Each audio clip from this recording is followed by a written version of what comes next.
And to photography, which was brought up, people said, well, people have filmed the world is round, astronauts. And we use the same thing with photography, that we use photography to say, well, this sort of proves that UFOs are somebody else's technology. And of course, the question arises, if this is true, if these astronauts who filmed the world showing that it is round, if that proves the world is round, then does it prove that flying saucers exist, because Apollo 16 took this photograph of what appears to be a flying saucer over the moon's surface. Now I'm going to quickly show you this just as an example of what happens to photography when you bring it up in the UFO field. This is the actual film footage taken by Apollo 16. You watch it moves, they pan to the right, the object disappears, and as they come back, you'll see that the object is actually moving back. It's getting farther away from the camera, and it's actually changed size and shape. Here's 1-second frames of just a few of the frames. I have time problems, so I only show you a few of the frames, moving this thing one frame at a time.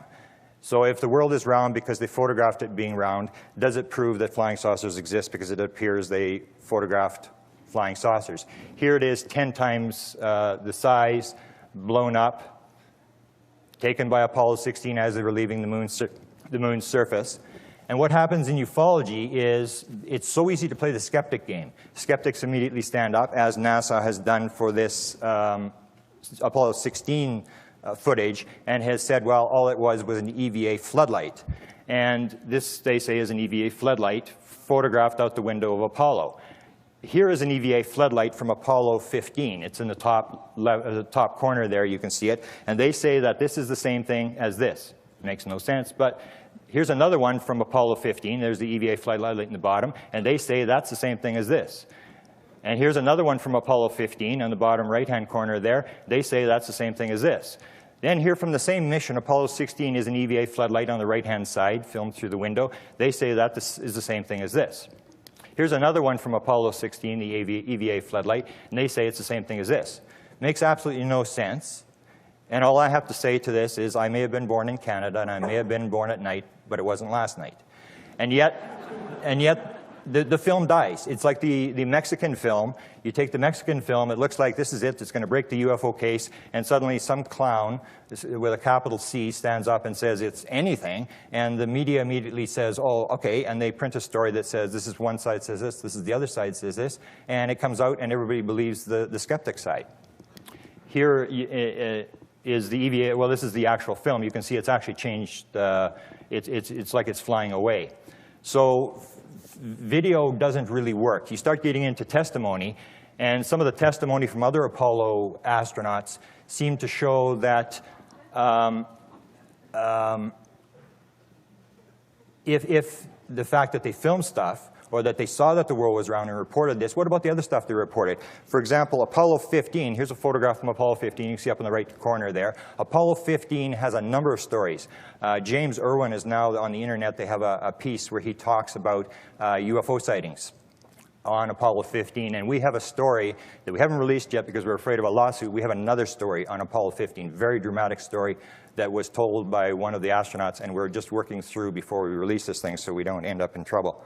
But astronauts say a lot of things, and because they say the world is round, it really doesn't prove it. And it comes down to proof is very hard to come by.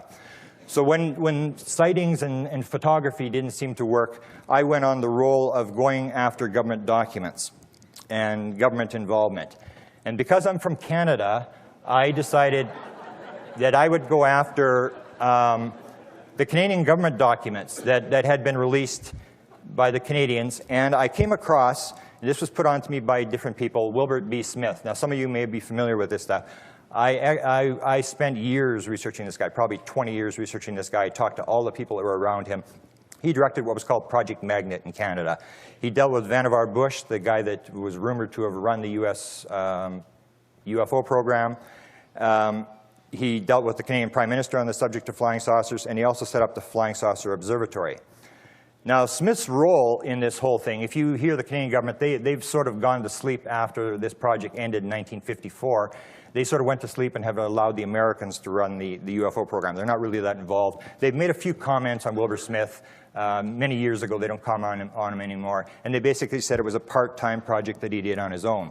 So to show you this is a letter that Wilbur Smith wrote in 1955, and I'll read it, a portion of it. He says, "You may know that I am the fellow who was in charge of the Canadian government's Project Magnet, which was the official saucer study program. Ran from 1950 to 1954. It's important to remember that this was the official government project when you hear what Wilbur Smith's conclusions were in Canada. This is the place where it all took place. This is Shirley's Bay outside the nation's capital. It was the place where they monitored the Russian communications, tried to pick off all the stuff. This is where the spies would radio in. Wilbur Smith ran the whole show. He was a radio engineer, ran what was called Radio Ottawa. The small building there was called the Flying Saucer Observatory. Whether the Canadian government wants to admit it or not, this was sanctioned by the Canadian government. They had a flying saucer observatory to pick up flying saucers from 1953 to 1954, and Wilbur Smith ran that as well. Wilbur Smith started in 1950, went down to the United States, and it's very interesting to see what he said, how he started. He said, in 1950, I was attending a rather slow-moving broadcasting conference in Washington, D.C., and having some free time on my hands, I circulated around asking a few questions about flying saucers, which stirred up a hornet's nest. I found out that the U.S. government had a highly classified project set up to study them. So I reasoned that with so much smoke, maybe I should look for the fire. And that's what he did. He started an investigation inside the United States. He started to talk to people inside the United States, inside the military and scientific establishment, and all this went through the Canadian Embassy. He came back to Canada and he wrote what is famously known as the Top Secret Memo. It was written in November of 1950. On the second page of this memo, there is written, the matter is the most highly classified subject in the United States government, rating higher even than the H-bomb. Flying saucers exist. Their modus operandi is unknown, but concentrated effort is being put forward by a small group headed by Dr. Vannevar Bush. Better put my glasses on here. The entire matter is considered by the United States authority to be of tremendous significance. This was a top secret document. It was written in 1950. It was not declassified until 1978 or 1979. Stanton Friedman helped push this document out. On the third page of this top secret document, to see what the reaction of the Canadian government was when they received it, we read on the bottom, it's written by the head guy in the Department of Transport, the deputy minister. He said, okay, go ahead with it and keep me posted from time to time. So Wilbur Smith got the official sanction to go after flying saucers and to investigate and to find out what happened. As I said, all of this happened through the Canadian Embassy, which is in Washington, D.C. This is the old embassy building. And Wilbur Smith, before he died, he had cancer. He knew he was going to die. Made an effort to hide all his files. He told his wife told me that Wilbur told her that the government was going to come and get the files and that they were to be hidden. They hid the files. This document has not been found in the Canadian government files yet.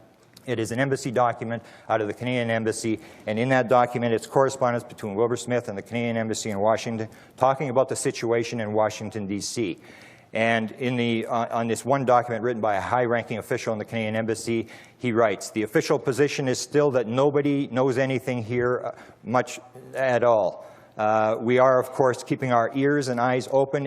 If anything does develop, you will probably hear it through the Wright Salant channel. These are two military people. On the ambassador's instruction, no one in the embassy, apart from Wright and myself, is to discuss the matter with anybody. This is a stamped secret. It's out of the Canadian Embassy. Here's the second page of it, and on the second page, this, Gordon Cox, who wrote it, says, the ambassador and I would be particularly interested in any indication you may have as to the possibility of an official U.S. government statement. Now, why are they waiting for a U.S. government statement? I'll show you why they're waiting. Wilbur Smith is dealing with Vannevar Bush. We can now prove he was dealing with Vannevar Bush. He got clearance to deal with the Americans. As Major Kehoe was involved, Wilbur Smith produced a study on the propulsion of flying saucers and sent it to Vannevar Bush in Washington, and he writes, I understand Kehoe was to take it to Dr. Bush for clearance. The important thing is clearance, not to read, for clearance. It's an official document. I do not know what Dr. Bush's reaction will be to the material contained in the major portion of the article and my revision, but his reaction would certainly be interesting, and I would like to have you have a talk with Kehoe at some time at your convenience to ascertain this point. Smith also, when he was down there, found out about hardware and bodies. Now, I've known this since the 1970s. We really didn't release this. I talked to his son, James Smith, who I'm going to introduce in a second, who basically thought he was under the Official Secrets Act. They didn't want to talk about this. This is James Smith. This is a 1950 photograph, Wilbur Smith with his son James. James has come forward now to talk about what his father discovered in the United States, things that I had heard from inner circle members who had worked with Wilbur Smith. And here is an audio of Wilbur Smith talking about UFO hardware that had been sent by the Americans into Canada and that his father had handled. Many times I do remember blue military cars pulling up to the house and leaving packages of things for him to do metallurgical analysis on. And we'd asked him what they were, and he said they were chunks that unidentified things that the military had either shot down or found. Unidentified things, or did he actually use the word flying saucers? Or yes, yeah. On a couple of instances, I remember packages about the size of a loaf of bread coming in. The box would contain a chunk of metal that he'd been told that the Air Force had shot a chunk off of a flying saucer, and they'd already done some analysis of it. And I would like him to have a go at it too. So now, was this the American Air Force, the Canadian Air Force? Well, I don't remember what color the plate it was, but I mean, it came from the States, whether it was delivered to the house by a Canadian. Yeah, so he came from the States. Yeah, that's right. Yeah. You actually saw some of these pieces as well, Jim? Oh yes, and I saw them when he unpacked the box and what's in there, and take a look at it. How old would you have been then? Well, looking 10 to 17 in that age group. Did you get an opportunity to handle any of them? How would you know what was an unusual-looking piece of metal at the age of 17? I got to handle a few of them. One was a chunk about the size of a brick, semicircular in shape, and a very smooth metal, except where the jagged edges of where it had been disconnected from whatever it belonged to. It was quite heavy in terms of its size. He had analysis done of that one. I remember seeing that particular analysis sheet. Wilbur Smith died in December of 1962. Shortly before he died, he was very sick at the time.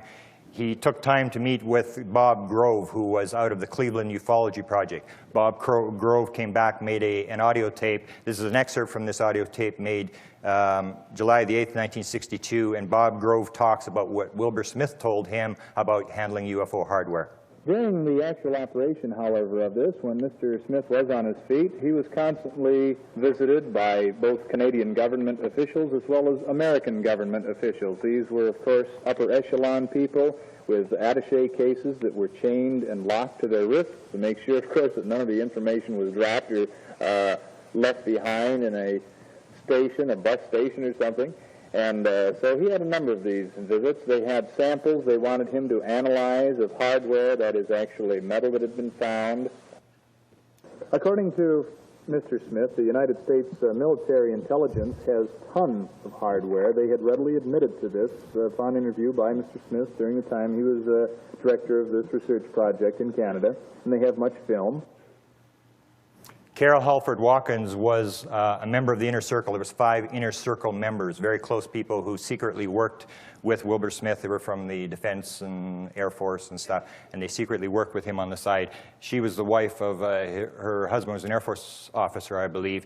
She stated that Wilbur Smith, she told us that Wilbur Smith had told her that in the Pentagon they had a room that he had been in and it had hardware. It was like a small museum of small pieces of hardware. Wilbur Smith also wrote about hardware. He writes in a letter written in 1958, "In posting your representative with questions, be sure the questions you ask are exactly what you want to know. If you ask, does the Air Force have saucer hardware, you will get no truthfully.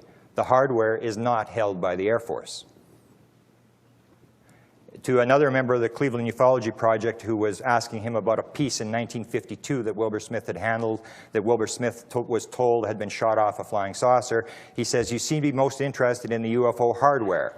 There is a great deal of this around, most of it in U.S. official, not U.S. Air Force hands." And the same fellow from the Cleveland Ufology Project, C.W. Fitch, interviewed him on the phone. I don't have the audio tape, but I have the transcript.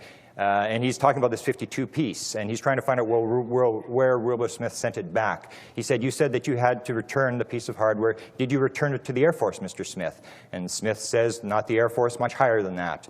And he said, "The Central Intelligence Agency." And Smith chuckles and he said, "I'm sorry, gentlemen, but I don't care to go beyond that point. I can say it went into the hands of a highly classified group. You will have to solve that problem, their identity, for yourself." This is one of the pieces, I believe it was 1961. There was a huge explosion along the St. Lawrence River. There was 2 huge pieces that the Smith and his people recovered. This is a fragment off one of these pieces that's still held by somebody in Ottawa. Smith did a lot of analysis just before he died on this piece. He said there was micrometeorites embedded. It was exothermic. It had all sorts of weird properties. This is a picture of the thing. It's got a photograph, plastic over the picture, but this was one of the 2 big pieces that they recovered. And now, just to take a break, in future times in ufology presentations, you're going to have commercials. I've got the first commercial. This is one that from a local television, local telephone company that they've allowed me to use anytime I want. Because this is Colorado and you had many years ago the thing with cattle mutilations, I thought this would interest you. It's only got very little audio. You have to listen very closely, but the audio is extremely good.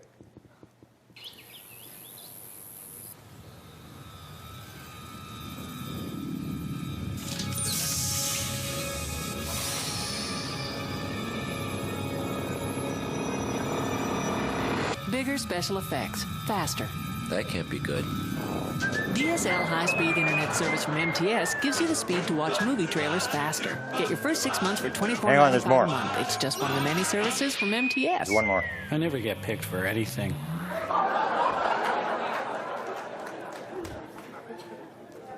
When I presented the Smith material, a lot of people were very interested, but people are still into, when you get to the heavy material, you get into crash retrievals, and Wilbur Smith, unknown to many people, was actually involved with crash retrievals. Here's a letter that he writes, and he actually talks about, and this is, you remember, this is the head of the official Canadian government UFO study program, and here's what he says about crash retrievals. "I do have knowledge from excellent sources that saucers have," and he spells it in capital letters, "have crashed and fallen into the hands of Earth people. I have even handled some hardware, but all this is buried deep in classification and may as well be in the 4th dimension for all the good it is in establishing the reality of the craft or the people who manipulate them." Wilbur Smith's son again, James Smith, talks about the bodies. Now, this is the one that I had to talk to James for a while and explain to him he wasn't on the Official Secrets Act to tell this story. Here's his son talking about Wilbur Smith talking about seeing the bodies. Jim, you mentioned that he was shown bodies at one point, or something? Yeah, on one of the times, he was in the States a lot, partly due to his work as a superintendent of radio regulations, so he had to deal with frequency allocations and channels, radio and that sort of business. So he was frequently on committees in the States where they were working out joint frequency allocations, for example. And on several occasions he was invited off to be shown things along that line. So that was pretty well under the Official Secrets Act, he told us. However, just before he passed away at 62, he felt the Act couldn't get him any more than that. So I did ask him, and he said yes, he saw the bodies. Did he describe them at all? Do you recall anything? Not that I can recall, except that the descriptions that had sort of been out and about were fairly accurate. I think there were descriptions of smallish types. I don't know about necessarily the coloring, but no, I don't remember a lot of those details. I just it satisfied my curiosity that he had seen them and that they were real. On that interview, he didn't talk about the crashed saucer. I knew that Wilbur Smith had seen a crashed saucer. I'd known that story for many years. So I phoned James up and I asked him to give me a tape on the crashed saucer. Buchanan told a story about crashed flying saucers, like you mentioned the bodies. Yeah. And I believe Buchanan mentioned a story about your father had seen a crashed saucer at a Air Force base outside of Washington. That's right. Did you ever hear that story? Yes. Oh, okay. So that is okay. Your father told you that, or you just heard that from one of the other people? No, my dad told me that. Another strange one that we pulled up was the Frank Scully, who Wilbur Smith was very interested in this book. It came out in 1950, the same time that he went down to the United States to start this investigation. And he had actually done some interviews. I don't know if it's the next slide, but he had talked to a scientist in the United States. Oh, here it is. Okay, he talked to a scientist by the name of Dr. Robert Sarbacher, who had a scientific laboratory just down the road from the Canadian Embassy. The Canadians had actually used them for various things. And Smith asked him, he said, I've read Scully's book on the saucers and would like to know how much of it is true. And Sarbacher says to him, the facts reported in the book are substantially correct. So Wilbur Smith was basically working on the premise that the Scully book was right. A story that came out a number of years ago is an indicator that some of the Scully stuff may have been true, and that is that Smith's son never released the fact that his father had seen the bodies and the crafts till 2002. This story goes back. It's told by Harold Sherman, who was a prominent writer, and it was written up in the book UFO Dynamics by Bernhard Schwartz. And this was 1983, and the story apparently was told in the 1970s. This is long before Wilbur Smith was known to have seen the bodies. Now, the majority of the stuff that came from Frank Scully's book came from Silas Newton, who was a friend of Harold Sherman's. And according to Harold Sherman, Newton became acquainted with several high-ranking geophysicists who had actually seen the downed craft and occupants. And according to Sherman, through the intervention of Wilbur Smith, electronics expert and organizer of Project Magnet, Newton actually saw the bodies himself. The importance of this is that if Silas Newton made this story up, he was making up a very bizarre story because it doesn't make any sense that the Americans would be shown bodies by a foreign national. It didn't make any sense that Canadians would be shown the bodies. This is, as I go back to Dr. Robert Sarbacher, a lot of the material, or some of the material that came from the top secret memo about flying saucers exist, most highly classified, came from this Dr. Robert Sarbacher. I just want to read. This is the actual handwritten transcript that was found in Smith's files of the interview that was done through the Canadian Embassy. And Smith asks him, then the saucers do exist? And Sarbacher says, yes, they exist. And Smith asks him in this interview, do they operate, as Scully suggests, on magnetic principles? And Sarbacher replies, we have not been able to duplicate their performance. Smith asks, do they come from another planet? And Sarbacher says, all we know is we didn't make them, and it's pretty certain they didn't originate on Earth. Now, this was done in 1950, the interview, the top secret memo. In 1979, they released the top secret memo, and everybody started to race around to find out where Wilbur Smith had gotten the information from the top secret memo. Stanton Friedman tracked down Dr. Robert Sarbacher. He was still alive at that time, and he does an interview, and Sarbacher talks about the fact that there had been a crash in the West, and that the material had been moved to Wright Field, Wright-Patterson Air Force Base, and that he and a number of high-ranking scientists in Washington had been invited to the meetings to find out what the officials had found out about this crash. Here's the actual tape of Stanton Friedman talking to Dr. Robert Sarbacher, and Sarbacher describes what happened and confirms that the material that was in the top secret memo that had been given to Wilbur Smith was accurate. I had to run my own business, my laboratory, and I couldn't go to all the meetings. Now they did have, or at least I was told, that's when Carl Compton was down there. Yeah. I was told that they had recovered a UFO with some people in it. Bodies, whatever. I don't know. That's what I think I was told. Did he tell you where? Well, we were having a meeting at Wright Field, and I couldn't go. Oh. But later on, one of the fellows said to me that those guys, if they were people, were made like insects. Did you get any clue as to where the crash had occurred? Well, it was somewhere out west. Okay, so, and do you think that this was, any idea what year this was? Well, let's see, Freddie was then in Washington. It was in the early 50s. Okay, did they imply that the crash had just happened, or that this had happened somewhere? Well, yeah, the conversation was that it had been recovered. The crash, that's what they were talking about. Oh. And they were going to have a meeting going out to discuss it. Now, Friedman tried to press Sarbacher because Sarbacher was naming off a number of people like von Neumann and people, all these people were dead, and they were trying to, Friedman was trying to get a name of somebody who was alive. One of the people who eventually was identified as being one of the people who had been at the meetings was Dr. Eric Walker, who had just a who's who, just unbelievable. He was chairman of the Institute for Defense Analysis, which is the top military think tank in the United States. He was president of Penn State University for 15 years. He was the executive secretary of the Research and Development Board from 1950 to 51, which was in charge of all the weapons development for the U.S. military. He was a member of the Defense Science Board. When this information, well, hang on first. Sarbacher describes him. At the time, he doesn't know what his name was, but he describes in the interview with Friedman this fellow who was at all the meetings, and later on confirmed that it was Dr. Walker. I remember there was one guy, frankly, I didn't like him very much. He had some company, as I had. Seems to me he was in Philadelphia. And he was going to all the meetings and acting very smug about it. We took all the material. We proceeded, once we had this material, to interview Dr. Eric Walker. He was a guy that had a problem. He couldn't hang up the phone, but he didn't want to talk. And what we did is there was 5 or 6 researchers around the world. We basically, everybody tried to interview him and tried to get him to talk. We put all the stuff in a book called UFOs, MJ-12 and the Government, which was published by MUFON a number of years ago. And we put in some of the, I haven't got the audios, but I have got a lot of the things that he said, and I'll just quickly go through them. When he was first approached, did you go to the meetings at Wright-Patterson Air Force Base? He said, yes, I attended the meetings concerning that subject matter. Why do you want to know about that? In most of his interviews, he would always say, this is a subject I don't talk about.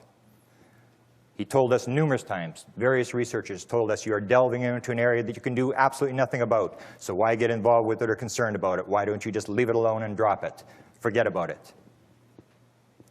He said only a few are capable of handling this issue. Unless your mind ability is like Einstein's or otherwise, I do not think you can achieve anything. When the MJ-12 document was released at the MUFON conference in 1987, days later, Bill Steinman phoned up Dr. Walker and he said, I've got this MJ-12 document, I want to know. He didn't refer to the MJ-12 document, he cut him off. He said, I have known of MJ-12, I have known of them for 40 years. That was 1987, the MJ-12 document was released. 40 years earlier is 1947. Sometimes he did talk. He was asked, have we captured anything? We must have. And he said, sure. This was an interesting one. Stanton Friedman interviewed Dr. Walker twice. In the second interview was 1990. Dr. Walker told him, I haven't been involved with UFOs for 25 years. We got that information and went it back, and it came out to 1965. Walker lived in State College, Pennsylvania, about 100 miles from Kecksburg as the crow flies. He had a pilot's license. They had an airport at the Penn State University, so of course we immediately went to him and said, there's an incident that happened in Kecksburg in 1965.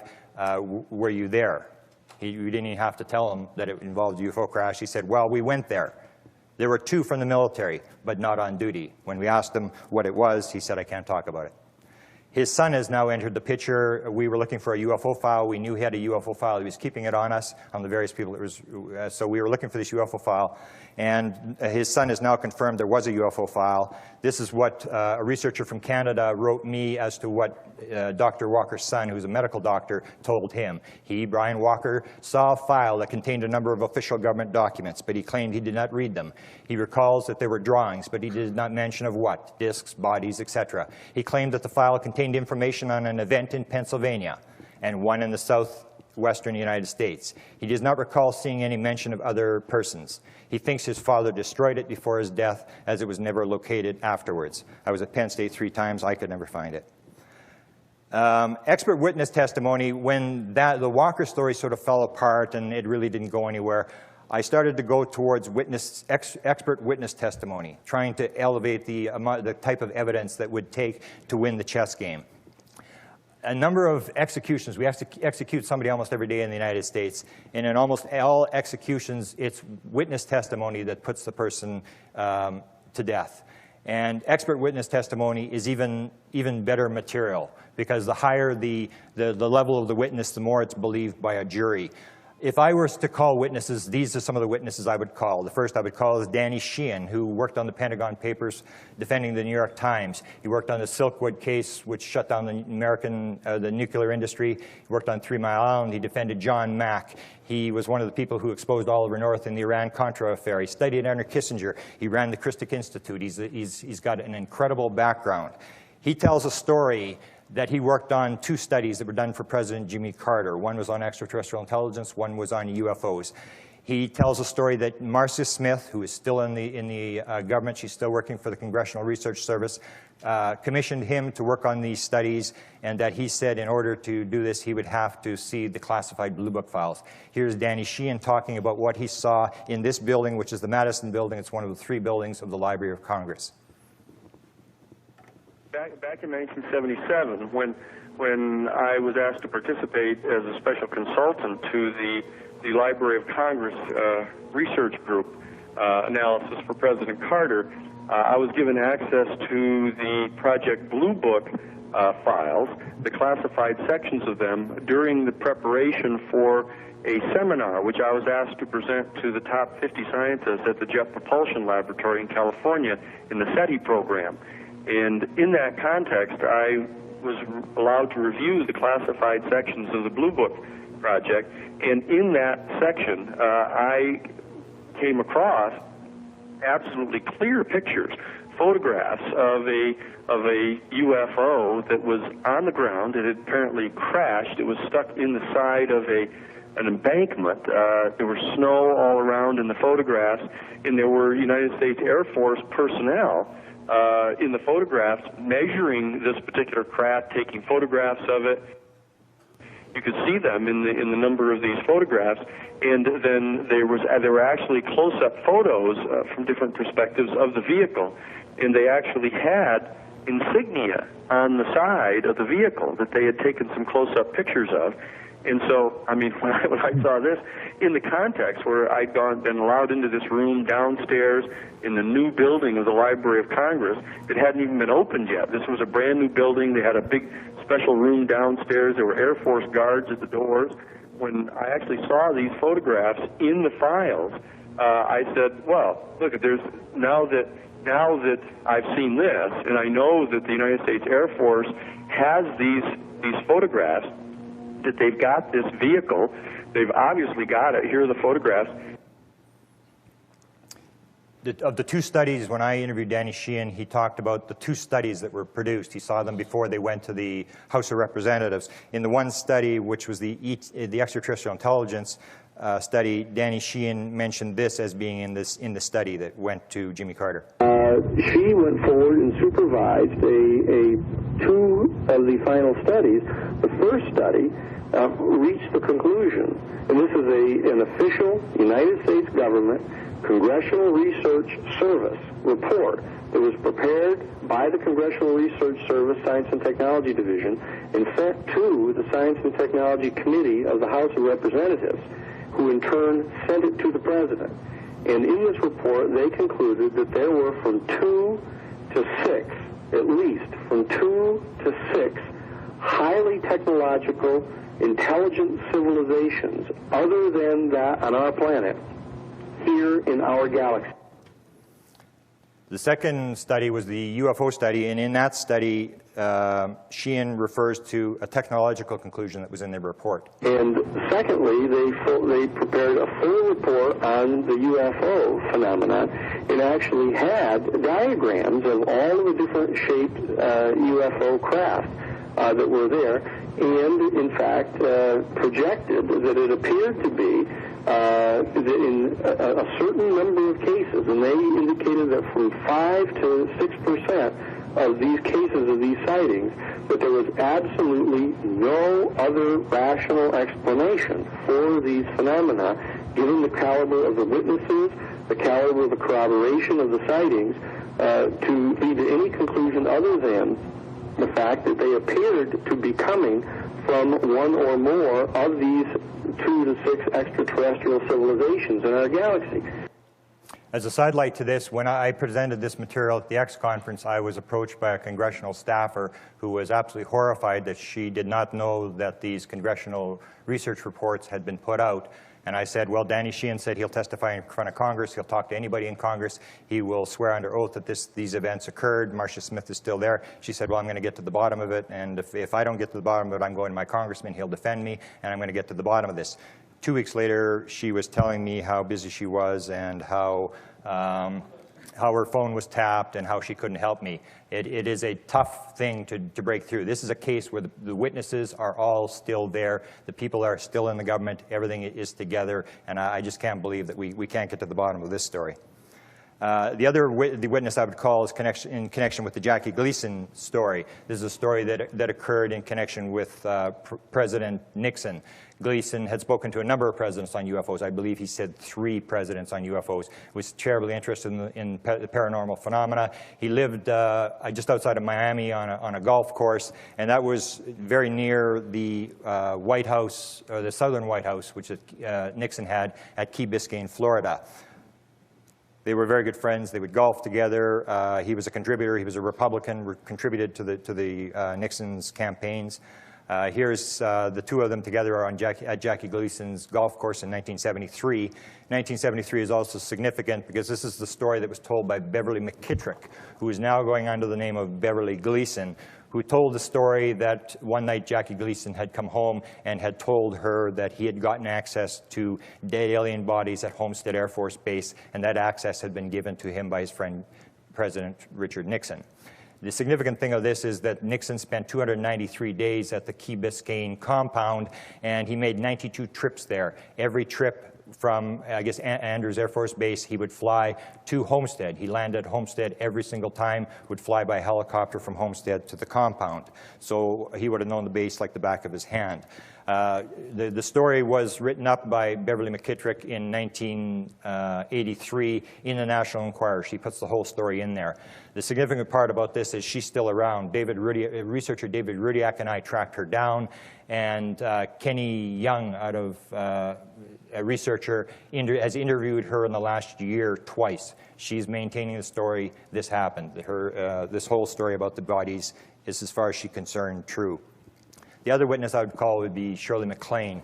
The Shirley MacLaine story started with actor Nicolas Cage appearing on the David Letterman show. He tells the story that Shirley MacLaine had told him that Jimmy Carter had told her that he had seen the bodies in the craft.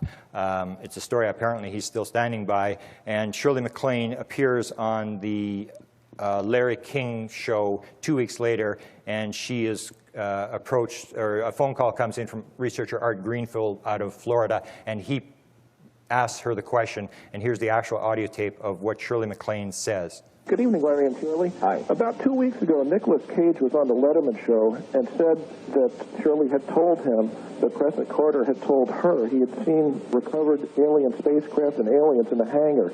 Could you tell me exactly what President Carter said?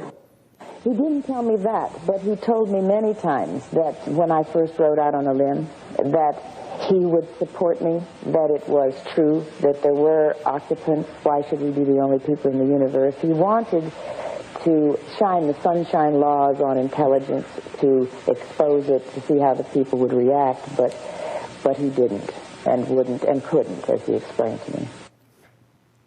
The recent material I've done on Jimmy Carter seems to indicate Jimmy Carter got a lot farther than most people did. It does. I would now say, and I've done a lot of study on it, that he did get a briefing. He forced a briefing. The other witness that I would call would be Steven Spielberg, who has had many contacts with various presidents. There's 2 particular stories I'd like to deal with. The first one deals with Jimmy Carter. There was always a story that NASA put money into Close Encounters of the Third Kind, and that Jimmy Carter had a private briefing, or had a private screening of Close Encounters. The Philadelphia Inquirer said that Jimmy Carter's favorite movie was Close Encounters of the Third Kind. When I went to the Carter Library, I tried to track this whole thing down and find out whether they had ever met. And the White House records can tell you how many times they met with the president, how many times they talked on the phone. Any contact with the president is religiously cataloged by the White House. And they had absolutely nothing on Steven Spielberg ever having any contact with Jimmy Carter. So we did an alpha search, which pulls everything they've got. And what we found was a very strange thing in the Carter file, the alpha thing. All it had in the Spielberg file was one photocopied photograph. And this is the one here. It's just a photocopy. And you can see it's Spielberg on the right-hand side. You can see it's Jimmy Carter on the left-hand side. And the archivist, who was very interested in UFOs, said that's not Rosalind Carter in the middle. But anyway, what they had done is they had put the paper, the actual letter over Jimmy Carter's face, and it says, the president thought that you would enjoy receiving the enclosed photograph. And then on covering Steven Spielberg, they have Steven Spielberg's address and the envelope. So this was something that I'm sure that they could clear up as to the whole, whether Jimmy Carter had contacts and had seen this thing privately. It's not in the records. The one that is in the records is the Reagan. In June of 1982, Steven Spielberg went to the White House and showed E.T. the extraterrestrial to President Carter and President Reagan and Nancy. When I went there, they were all they would release is this one photograph to me. They wouldn't tell me anything about who was in the room. They wouldn't even tell me how many people were. And when I pressed the issue, I said, well, what's going to be released if you tell me how many people were in the room? And all they would release to me is there was 37 people in the room for the screening of E.T. the extraterrestrial. The important thing is that Steven Spielberg told the story to Jamie Chanderay, another producer in Los Angeles, that near the end of the movie, E.T. the extraterrestrial, Reagan had leaned over to him and said, I bet you there aren't 6 people in this whole room know how true this story is. When we tried to, Billy Cox from Florida Today, and numerous people tried to contact Spielberg. Spielberg will not talk about this. His publicist says he won't comment on private conversations with the president. The key witness, if we're going to have a jury and we're going to have a trial, the key witnesses that you need are the presidents. When I went through the thing, I went through photographs, I went through Wilbur Smith, went through Sarbacher, went through Walker, went through the crash retrieval. When I saw the presidents, when I saw the opportunity to look at presidential files, I suddenly realized that this game could be won, that you could get a checkmate move on this thing. The presidents are extremely important for a number of reasons. They're the constitutional head of the military. If we believe that the military is collecting the material, all the best material from the military should end up on the desk of the president. They're also important because they're the constitutional head of the executive branch. If it's not the military, then it's the executive branch, whether it's NSA, CIA. He controls all those different institutions as well. Therefore, the best information out of NSA and CIA should be sitting on the president's desk. He should have the best material. The most important thing about the president is he is the ultimate authority.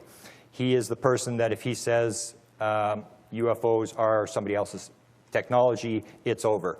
It's also very important because in almost all the other UFO incidents, whether it's photographs or eyewitness testimony, a skeptic can always trump it by saying something stupid. There's nobody that can trump the president. You can't say the president shouldn't have known, the president didn't know, or anything like that. The president is the ultimate authority. And as I said, if the president comes out and says UFOs are somebody else's technology, you might as well strike up the band and play the last waltz because the party is over. It's that important. So I went on a mission to try to find out what the presidents knew, and the presidents have had a lot of involvement with UFOs. The first that I'll refer to is General Robert Landry, who in his oral history at the Truman Library states quite clearly, he was the Air Force advisor to Truman.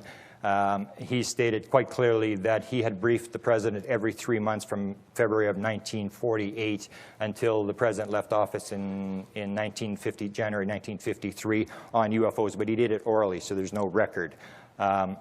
This is a story that sort of goes to the Jimmy Carter thing. This is another one that was told by Marcia Smith, the one that gave Danny Sheehan access to the files. And the story that she told was that President Jimmy Carter, when he was coming into office, asked for the UFO files from then CIA Director George Bush, who was the CIA Director for President Ford, and that he had been denied the files. in terms of Jimmy Carter, he went into office, he tried to force the issue, he wanted to get the files out, but what most people don't know is that Jimmy Carter had a sort of a side to this thing, that there was one exception, and here's the actual audio tape of Jimmy Carter talking about the one exception to UFOs that he wouldn't release, which is basically continue the cover-up.